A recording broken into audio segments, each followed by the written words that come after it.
Tem algo que ninguém gosta de admitir, mas que lá no fundo quase todo mundo já percebeu. Enquanto muitos lutam para fazer o certo, seguir princípios, respeitar os outros, quem ignora tudo isso, muitas vezes chega mais longe, mais dinheiro, mais poder, mais prestígio. Não são exceções. Não são acidentes. Existe um padrão silencioso e perturbador. Pessoas sem escrúpulos, que mentem com facilidade, manipulam com naturalidade e traem sem culpa. Avançam. Talvez você já tenha visto isso de perto, aquele colega de trabalho que sabota os outros pelas costas e, mesmo assim, é promovido. O político corrupto que ganha o dobro de votos nas eleições seguintes. O influenciador que mente descaradamente e vira referência.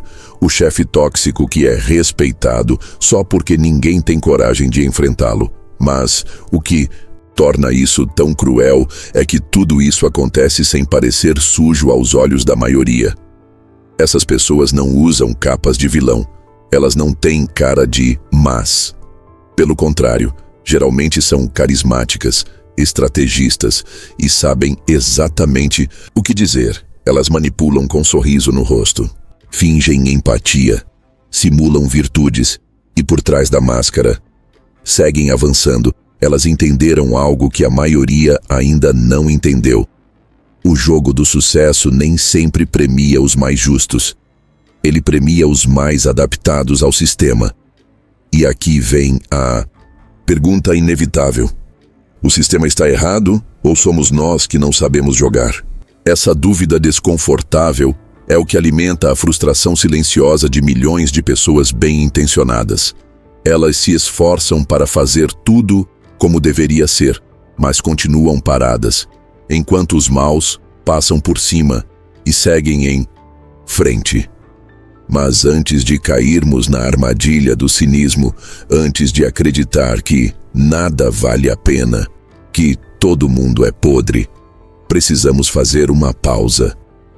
Porque entender esse fenômeno não é o mesmo que aceitá-lo, é justamente o oposto. Só quem compreende a lógica oculta do poder pode começar a transformá-la por dentro. E para isso, precisamos voltar no tempo, séculos atrás, para uma figura que nunca teve medo de encarar a verdade feia por trás das aparências, Maquiavel, tudo chamado por muitos de cínico, imoral, até cruel.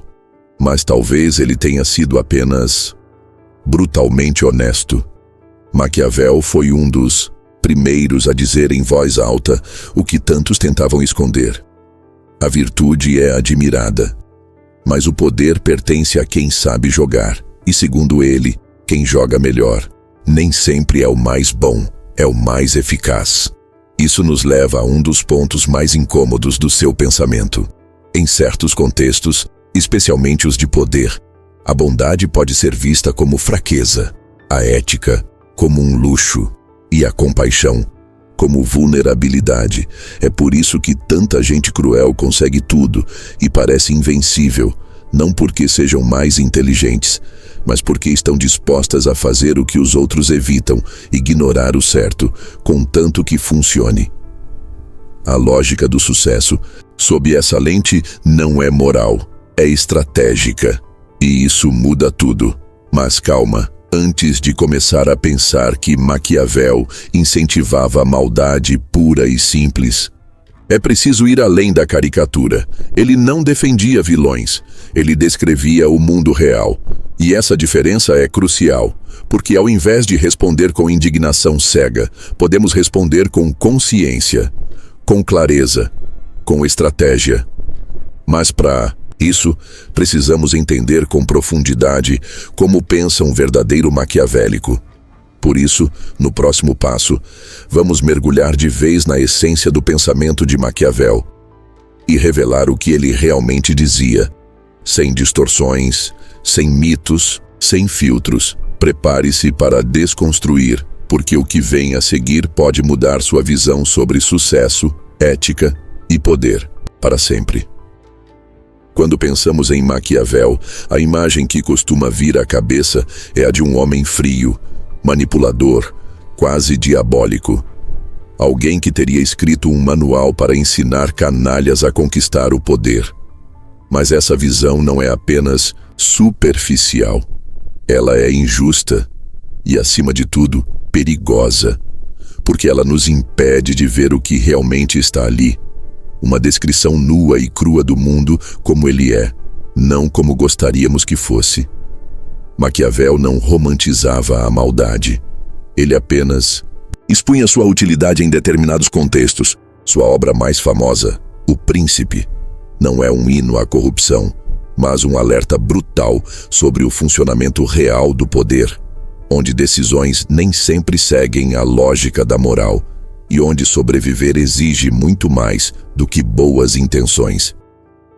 Para ele, não importava se o governante era virtuoso no sentido cristão da palavra. O que importava era sua capacidade de manter o controle, evitar o caos, proteger seu território e consolidar sua autoridade.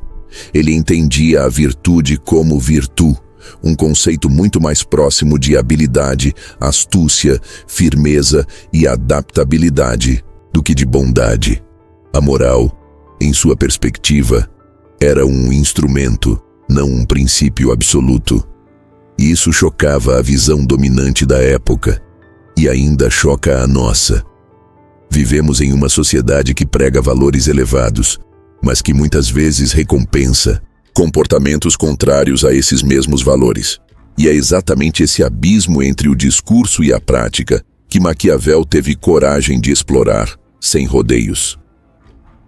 Quando ele escreve que um líder precisa aprender a não ser bom, quando necessário, ele não está defendendo a crueldade gratuita, está apontando que em certas situações a bondade pode colocar tudo a perder. Um governante que hesita em punir por compaixão pode deixar crescer uma ameaça que destruirá seu povo. Um líder que confia demais nos outros pode ser traído e derrubado por aqueles em quem mais acreditava. A política, nesse sentido, não é um campo de flores. É um campo de guerra disfarçado de diálogo. E num campo de guerra, os códigos de conduta mudam. A lógica muda. A sobrevivência depende de reconhecer isso antes dos outros. Essa visão, embora desconfortável, revela uma chave oculta para entender por que tantas pessoas frias, calculistas e manipuladoras conseguem prosperar em ambientes de alta competição. Elas não estão erradas dentro da lógica do jogo, estão apenas mais adaptadas. Enquanto os ingênuos esperam que o mérito fale mais alto, os maquiavélicos entendem que, na prática, o que fala mais alto é a percepção de mérito. E isso se constrói com narrativa, imagem, controle, não apenas com competência real. Eles não precisam ser bons, precisam apenas parecer melhores que os outros. E aqui está um dos ensinamentos mais provocadores de Maquiavel. É mais seguro ser temido do que amado, se não se pode ser ambos. Não porque ele fosse um defensor do medo, mas porque entendia que o amor depende da lealdade das pessoas, algo volátil. Já o medo pode ser controlado com mais precisão. Esse pensamento é cruel? Sim, mas também é funcional. E essa funcionalidade é o que torna Maquiavel tão atual, talvez mais atual hoje do que jamais foi. Vivemos em tempos onde a imagem vale mais do que a essência, onde a velocidade das decisões importa mais do que a profundidade delas, onde o carisma é confundido com caráter e a influência com autoridade. Maquiavel enxergaria isso com clareza. Para ele, o bom governante era aquele que sabia se adaptar às circunstâncias, que entendia que o mundo não é estático e que os valores morais, embora nobres, não bastam para manter um trono de pé. É justamente por isso que tantos maus conseguem tudo, porque eles operam nessa lógica. Eles jogam o jogo do poder com frieza, estratégia e flexibilidade. Eles não carregam o peso da ingenuidade. Não se prendem a promessas românticas. Eles leem o ambiente, ajustam o discurso, controlam as aparências. E mais importante, eles não têm medo de fazer o que precisa ser feito. mesmo que isso vá contra as regras do que é certo. Essa ausência de culpa, combinada com um olhar pragmático e foco em resultado, os torna armas perfeitas num mundo que, mesmo fingindo ser justo, premia resultados antes de intenções. Mas é aqui que surge um paradoxo interessante, porque, ao contrário do que parece, Maquiavel não via isso como uma autorização universal para a crueldade. Ele alertava que o uso da maldade devia ser pontual, cirúrgico, calculado. Exagerar no autoritarismo podia levar à queda. Ser odiado abertamente era perigoso. A crueldade, para ele, só era eficaz quando usada de forma estratégica, no momento certo, com um fim claro. E se pudesse ser evitada, melhor ainda. Isso revela que, mesmo dentro da lógica fria do poder, existia, sem uma preocupação com os limites, não por moralismo, mas por prudência, porque até os mais cruéis sabem que exagerar na crueldade é dar um tiro no próprio pé. O que isso nos ensina? Que eficiência nesse jogo não é sobre ser mal por prazer, é sobre ser eficaz com frieza. Quem joga esse jogo com inteligência maquiavélica sabe que não se trata de eliminar a ética, mas de usá-la como uma peça no tabuleiro. Às vezes, ela é útil, às vezes não. O importante é saber quando aplicar e quando disfarçar. E é isso que torna essas figuras tão difíceis de combater, porque elas sabem parecer virtuosas, mesmo quando estão agindo com interesse próprio. Sabem manipular a percepção pública, sabem controlar a narrativa, e a grande maioria das pessoas, mesmo as mais bem-intencionadas, não está preparada para isso. Elas esperam que o mundo seja justo. Esperam que os bons vençam no final. Esperam que exista uma força invisível que premie os honestos e puna os corruptos. Mas o mundo, como Maquiavel apontava, não opera com base na esperança. Ele opera com base no movimento, no cálculo e na ação. E enquanto muitos esperam que as coisas se resolvam, os maquiavélicos já estão 2 passos à frente. É isso que precisamos entender com urgência. Porque não se trata de copiar os piores, mas de compreender as regras ocultas que eles dominam. Só assim podemos começar a mudar o jogo sem sermos engolidos por ele. Mas para isso, antes de tudo, é preciso aceitar uma verdade desconfortável. A moralidade, por mais nobre que seja, não é suficiente para vencer. E quem não souber equilibrar valores com estratégia, será engolido por quem sabe.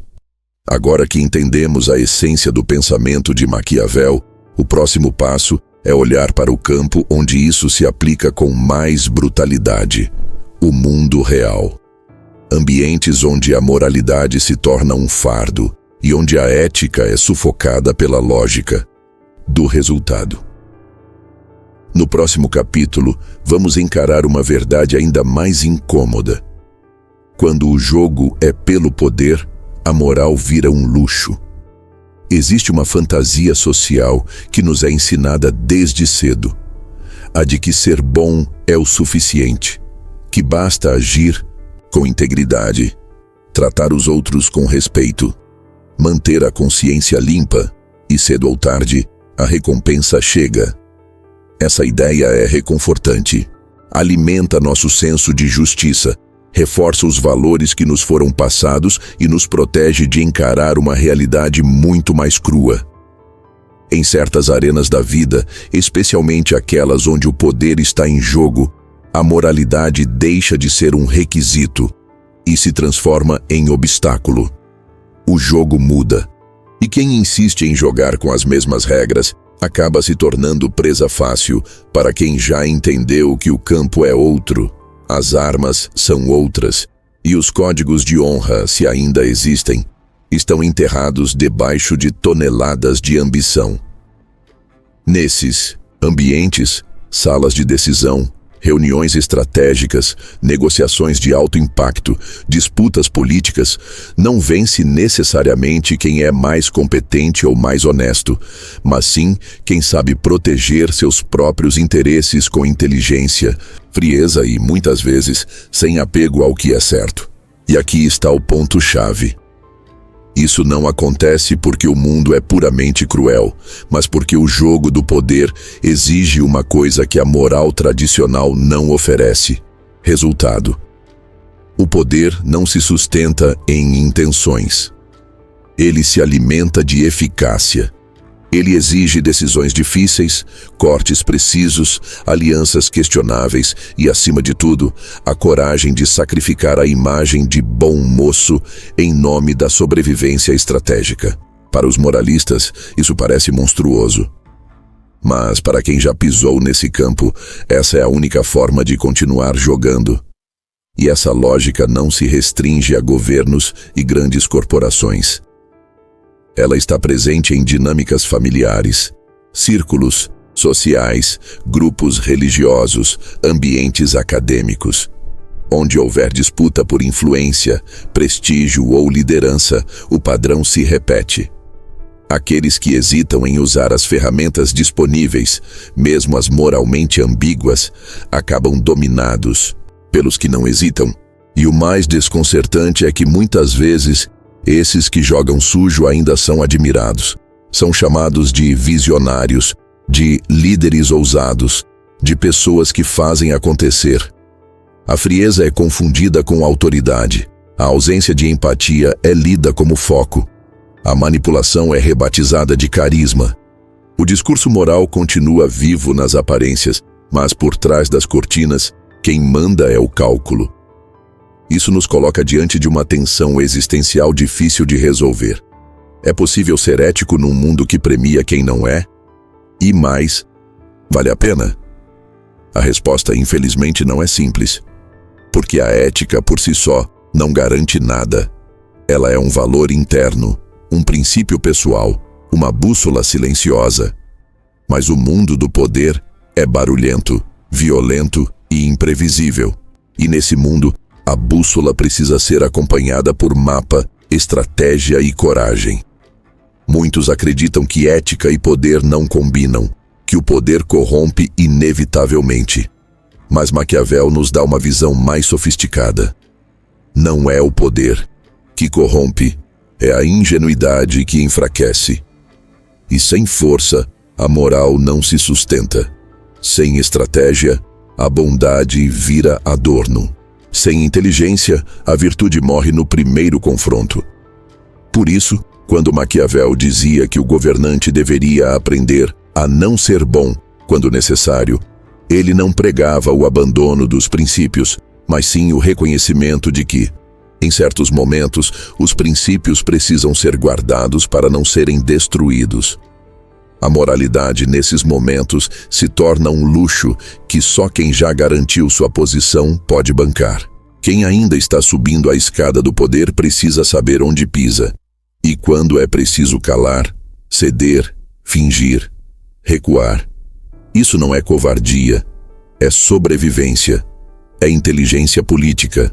E essa habilidade de navegar entre o que se é e o que se mostra é uma das marcas mais perigosas e eficazes das pessoas que chegam ao topo sem carregar o peso da culpa.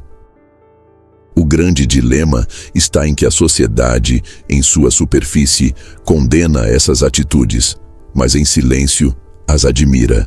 Há algo quase hipnótico em ver alguém que domina o jogo, que consegue tudo, que não se dobra diante das regras convencionais. Mesmo que rejeitemos esse modelo com palavras, muitas vezes o aplaudimos com os olhos. E é aí que o sistema se retroalimenta. Porque enquanto o discurso moral se mantém nas redes sociais, nos discursos públicos, nos livros de autoajuda, os bastidores seguem operando com a mesma lógica crua. Quem entrega resultado, manda. Quem vacila, sai. Quem sente demais, quebra. Quem pensa estrategicamente, sobrevive. Isso não significa que não existam líderes éticos, pessoas justas, almas grandes no topo. Claro que existem, Mas essas pessoas, se chegaram lá sem abrir mão da integridade, tiveram que aprender a jogar com lucidez, frieza e estratégia. Elas entenderam que ser ético não significa ser vulnerável, que ter valores não significa ser previsível, que empatia não pode ser usada como fraqueza, mas como ferramenta, e principalmente que poder sem consciência é perigoso, mas consciência sem poder é inútil. Essa é a síntese maquiavélica que poucos conseguem compreender.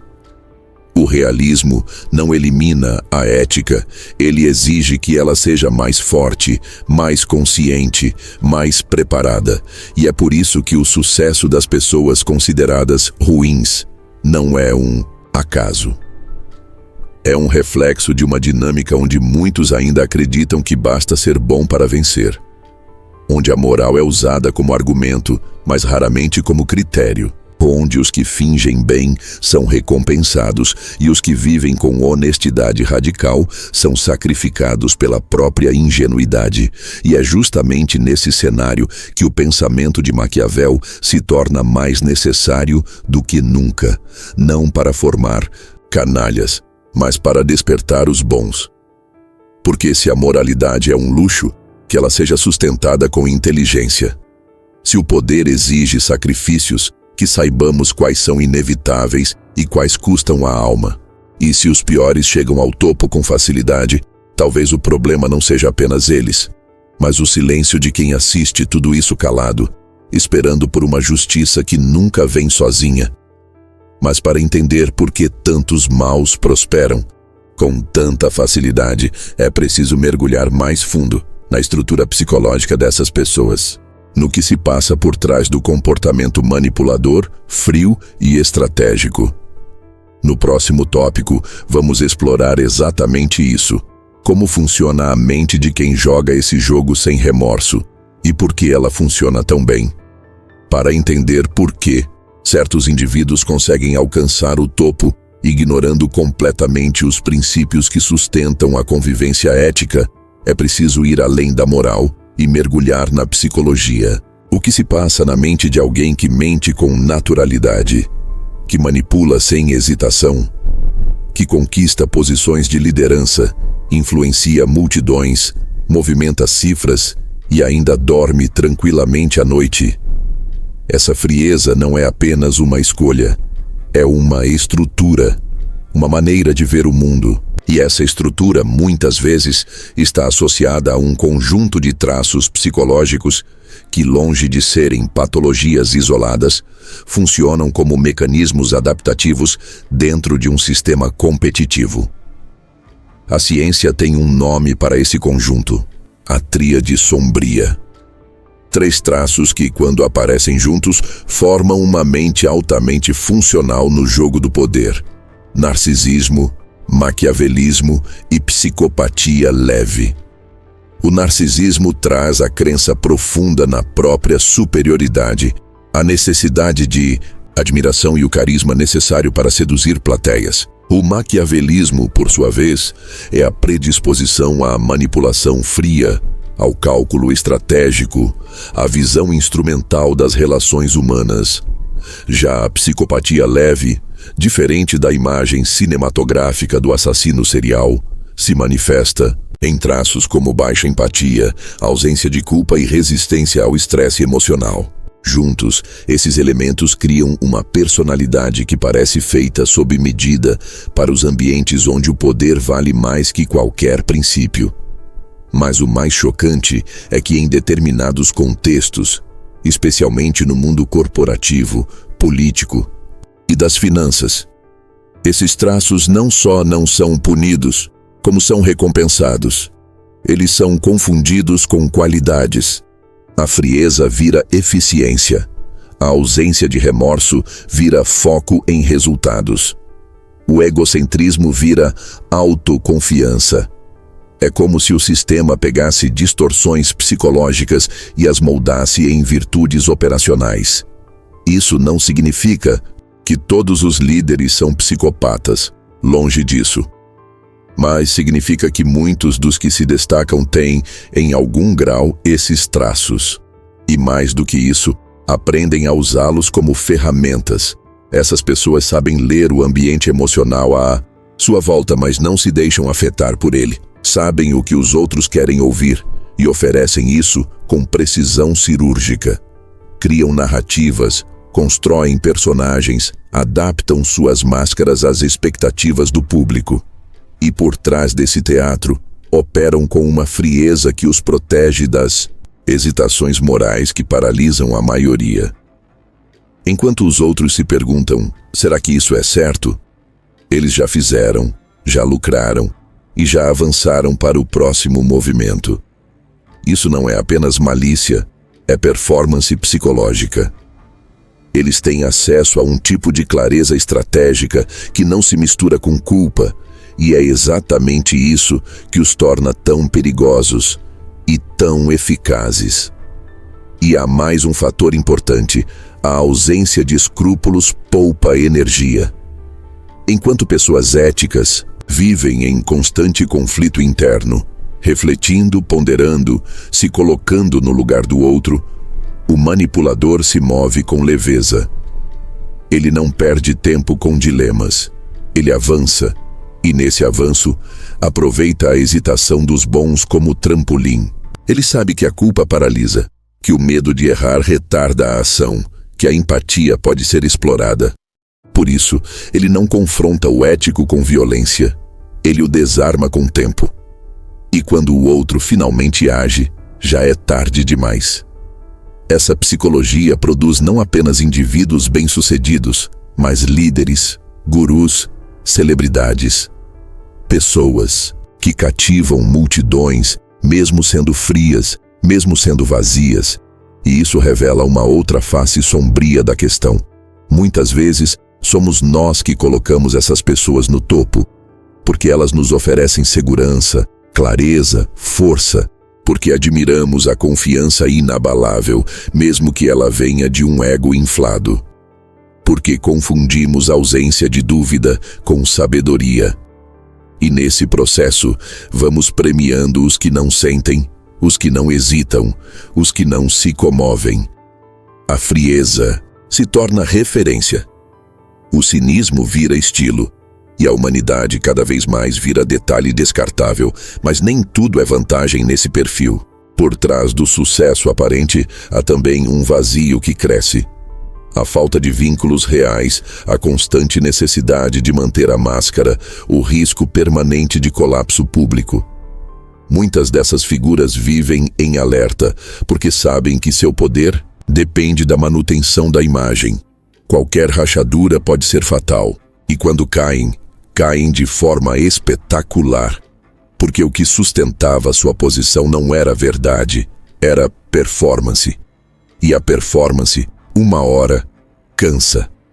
Mas até que isso aconteça, elas dominam, elas influenciam, elas moldam o mundo ao seu redor. Compreender essa psicologia não significa admirar ou justificar esses perfis. Significa reconhecer sua presença, sua influência e principalmente seu poder de sedução. Porque, no fim, o maior perigo dessas pessoas não está em sua maldade explícita, mas em sua capacidade de parecerem exatamente o oposto. De falarem como os bons, de agirem como os justos, de se esconderem atrás de discursos sobre empatia, propósito, consciência, enquanto operam com a frieza de quem nunca acreditou em nada disso. São lobos vestidos de pastores, não porque queiram devorar todos, mas porque sabem que o rebanho, quando confia, não oferece resistência. E é aí que a responsabilidade volta para nós. Porque se essas pessoas conseguem tudo, não é apenas por causa da frieza delas, é por causa da ingenuidade coletiva, do desejo cego de seguir líderes que parecem fortes, da recusa em questionar, da preguiça de investigar, da tendência a premiar a imagem mesmo quando ela contradiz os fatos. Por isso, o próximo passo não é entender apenas quem são eles, mas entender quem somos nós nesse jogo. Porque a ascensão dos piores só é possível quando há plateias dispostas a aplaudi-los. E é exatamente isso que vamos explorar no próximo tópico: o silêncio dos bons e a ilusão da justiça. Porque talvez o maior problema não sejam os que manipulam, mas os que, diante da manipulação, preferem se calar. Enquanto os maquiavélicos se movem com precisão, enquanto manipulam, fingem, avançam sem culpa, existe uma outra força que os impulsiona sem esforço: o silêncio dos bons. Aqueles que enxergam o que está acontecendo, mas preferem não se envolver. Aqueles que percebem a manipulação, mas acham que não é problema deles. Aqueles que acreditam que basta manter a própria integridade, que o universo vai dar um jeito. Esse silêncio disfarçado de neutralidade é um dos combustíveis mais poderosos para a ascensão dos piores. Porque os maus não precisam de muitos aliados para crescer. Eles só precisam que os bons não atrapalhem. E a verdade é que, muitas vezes, os bons não apenas se calam, eles se retraem. Eles acreditam que se recusar a jogar o jogo é uma forma de superioridade moral, que manter distância da disputa é sinal de pureza, que evitar confronto é sabedoria. Mas o que essa postura produz na prática é um vácuo, um espaço aberto, um território desocupado que será inevitavelmente ocupado por quem não tem os mesmos escrúpulos. E assim, passo a passo, os espaços de influência, de decisão, de liderança vão sendo dominados por aqueles que mais cedo entenderam uma coisa simples: o poder detesta o vácuo. Ele será ocupado, sempre, por alguém. A única dúvida é: por quem? E aqui surge o ponto mais incômodo dessa reflexão. Os bons não perdem apenas por serem bons. Perdem porque confundem bondade com passividade, porque esperam que a justiça haja sozinha, como se fosse uma entidade mágica e invisível que vai corrigir os erros do mundo. Mas justiça, no mundo real, não é uma força automática. Ela é uma construção humana. Ela depende de ação, de posicionamento, de risco e, muitas vezes, de coragem para enfrentar o desconforto. Só que a maioria dos bons evita esse desconforto como quem foge do fogo. Evita o conflito, evita o embate, evita se comprometer. E assim, os canalhas seguem, tranquilos, porque sabem que ninguém vai desafiá-los. É aqui que se rompe o mito da meritocracia ética, a ideia de que basta ser uma boa pessoa para que tudo dê certo no final. O mundo não funciona assim. Não é uma história da Disney. Não há uma força cósmica organizando as peças para garantir que os puros vençam. O que existe é ação, é jogo, é posicionamento, é influência. E quem não entende isso continua esperando a justiça como quem espera chuva no deserto.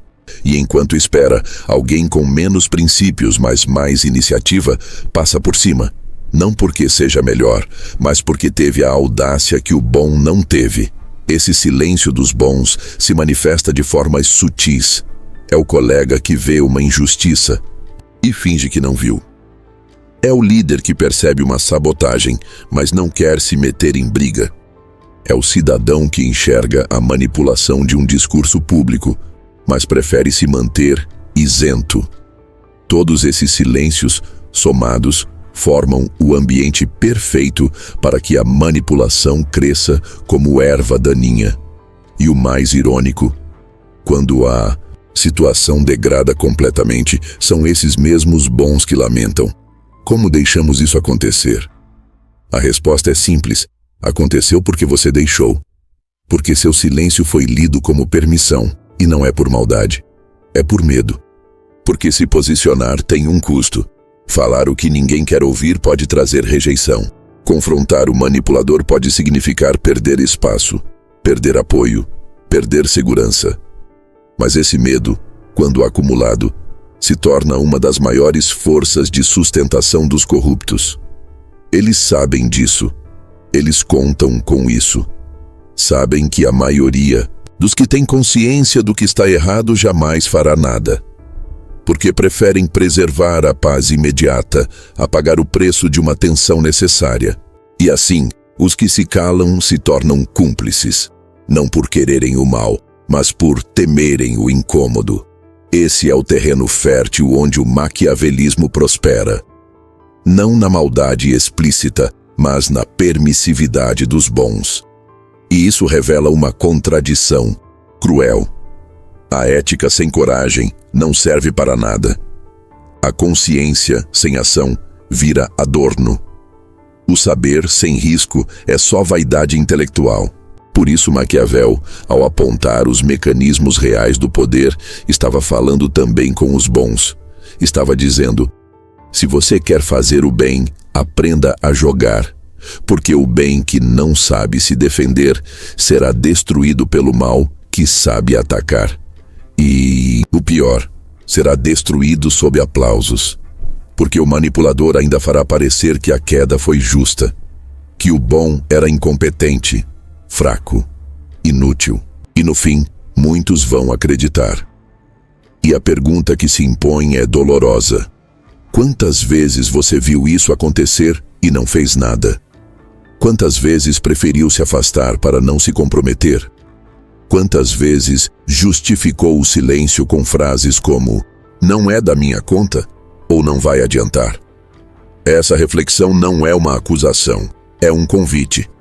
Porque enquanto os bons se refugiarem na pureza da passividade, o jogo será vencido por quem entende que o mundo se move com ação, não com intenção. Mas e se fosse possível virar o jogo? E se existisse uma forma de manter a ética sem ser engolido, de manter a consciência sem ser devorado pelos que não têm nenhuma? A resposta começa na próxima etapa da nossa jornada, quando deixamos de olhar para os outros e passamos a nos olhar no espelho, porque no fundo, a ascensão dos maus diz tanto sobre eles, quanto diz sobre nós. No próximo tópico, vamos explorar exatamente isso, o espelho maquiavélico, o que isso diz sobre nós. É fácil apontar o dedo para os manipuladores, chamar de corruptos, cínicos, frios, desonestos. É reconfortante enxergar o mal como algo externo que habita os outros. É mais fácil pintar vilões do que admitir que, em alguma medida, somos nós que os mantemos no topo. Que o poder dos maus, muitas vezes, é sustentado não só pela ausência de ética deles, mas pela nossa própria cumplicidade. Nossos votos, nossas curtidas, nossos silêncios, nossas escolhas disfarçadas de neutralidade. O mundo não é apenas feito por quem age. Ele também é moldado por quem assiste, consome e consente. Porque por trás de cada figura sem escrúpulos que sobe, há uma multidão que, de forma consciente ou inconsciente, ajudou a levantar. Às vezes por fascínio, às vezes por covardia, muitas vezes por conveniência. E aqui começa a parte mais desconfortável da reflexão. O sucesso dos maus é, em grande parte, um reflexo dos desejos ocultos da sociedade. Maquiavel já sabia disso. Ele entendia que um governante não se sustenta apenas com força. Ele precisa do apoio do povo, ou pelo menos da sua passividade. E se o povo segue alguém cruel, manipulador, falso, não é só porque foi enganado, é porque em algum nível preferiu a segurança da mentira à incerteza da verdade. Existe sim uma atração silenciosa pelo poder despido de hesitação, pelas figuras que falam com certeza absoluta, que não se curvam, que decidem rápido, que passam por cima sem pedir desculpas. Existe um fascínio pelo líder que parece forte, mesmo quando, por trás dessa força, há um vazio moral. Porque, no fundo, muita gente prefere se sentir protegida por alguém que domina, do que se sentir exposta pela própria insegurança. E aí surge a ironia brutal. Condenamos os canalhas com palavras, mas no fundo, admiramos o que eles representam: a liberdade de agir sem culpa, a ousadia de não se importar com a opinião alheia, a eficiência brutal que parece resolver o que os éticos complicam. Essa admiração não é racional, é emocional, é inconsciente, é instintiva. E ela aparece de 1000 formas. Na escolha do político mais forte, mesmo que ele desrespeite princípios básicos de humanidade. Na preferência pelo chefe autoritário que entrega resultado, mesmo que destrua a equipe no processo. Na idolatria de figuras públicas que exibem sucesso sem ética, como se isso fosse sinal de coragem. E quando essas figuras caem, são substituídas por outras com a mesma essência, apenas em embalagem diferente. Porque o desejo coletivo por líderes implacáveis segue vivo, mesmo que seja mascarado de indignação. E é por isso que o pensamento maquiavélico continua tão atual, porque ele não fala apenas sobre o governante. Fala sobre o povo, sobre o jogo de aparências que todos aceitam jogar, sobre a facilidade com que trocamos verdade por conforto, sobre o quanto estamos dispostos a tolerar, ou até admirar, o mal, desde que ele venha embalado em carisma e promessas de ordem. A maldade explícita assusta, mas a maldade elegante encanta. E é essa maldade polida, calculada, carismática que mais triunfa. Não porque seja mais forte, mas porque é mais bem aceita. Porque ela se apresenta como solução. E quem tem medo do caos se agarra em qualquer promessa de estabilidade, mesmo que ela venha com um custo moral altíssimo. O espelho maquiavélico nos obriga a confrontar perguntas duras. Que tipo de líderes estamos formando com as nossas expectativas? Que tipo de comportamento estamos normalizando com o que consumimos, aplaudimos e compartilhamos? Quantas vezes ignoramos o caráter em nome da performance? Quantas vezes justificamos pequenas corrupções porque todo mundo faz? Quantas vezes calamos diante do absurdo porque não vale a pena brigar? O problema nunca está apenas no topo. Está na base, está na cultura, está nos valores que ensinamos sem palavras, nas recompensas que oferecemos, nas desculpas que criamos para nos eximir da responsabilidade. E talvez o mais grave não seja apenas tolerar os canalhas, mas começar a imitá-los. Porque quando vemos que eles prosperam, que são respeitados, que acumulam poder, começamos a nos perguntar: será que não é melhor ser assim também? E assim começa um processo lento de corrosão interna. Vamos perdendo a sensibilidade, a empatia, a integridade. Vamos nos convencendo de que não dá para ser bom e vencer. Vamos nos anestesiando.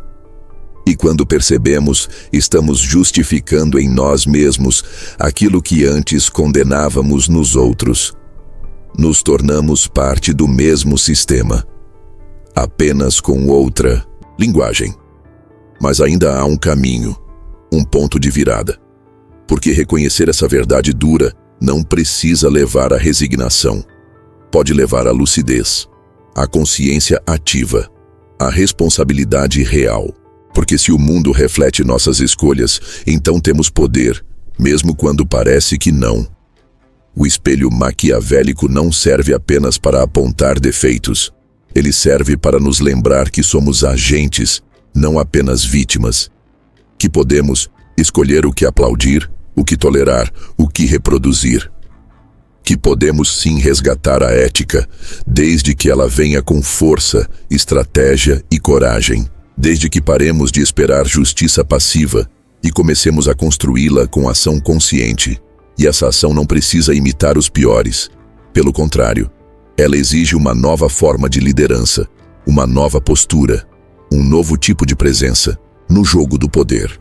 Uma forma de jogar com princípios sem ser ingênuo, de agir com ética sem ser passivo, de ter alma sem ser frágil. E é sobre isso que vamos falar no último tópico. Ser bom ainda vale a pena. o novo jogo do poder. Porque se Maquiavel revelou a crueldade do mundo, talvez ele também tenha deixado pistas de como vencê-lo, sem perder a alma no processo. Depois de encarar toda essa jornada, a manipulação que se disfarça de competência, a moral reduzida à aparência, o silêncio dos bons que alimenta a ascensão dos piores, e o espelho incômodo que nos revela cúmplices, uma pergunta inevitável fica no ar, como um nó preso na garganta. Ser bom ainda vale a pena? Num mundo onde os frios sobem, os cínicos vencem e os corruptos são promovidos, ainda faz sentido cultivar a consciência, a empatia, a integridade? Ou tudo isso virou apenas um fardo que nos atrasa na corrida?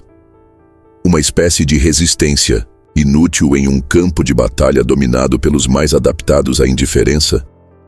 A resposta honesta, e talvez a mais difícil de aceitar, é que ser bom, da forma como muitos foram ensinados, não basta mais. A bondade ingênua, passiva, mansa, que espera a recompensa automática do universo, foi atropelada por um mundo onde o resultado fala mais alto que a intenção. Mas isso não significa que ser bom seja inútil. Significa que é preciso ser bom de outro jeito, com outra estrutura, com outra inteligência. Significa que ética sem estratégia é fragilidade, mas estratégia sem ética é veneno. O que precisamos não é desistir da integridade, mas forjá-la com outra liga, mais dura, mais lúcida, mais preparada para lidar com um mundo que não se organiza por méritos e sim por movimento.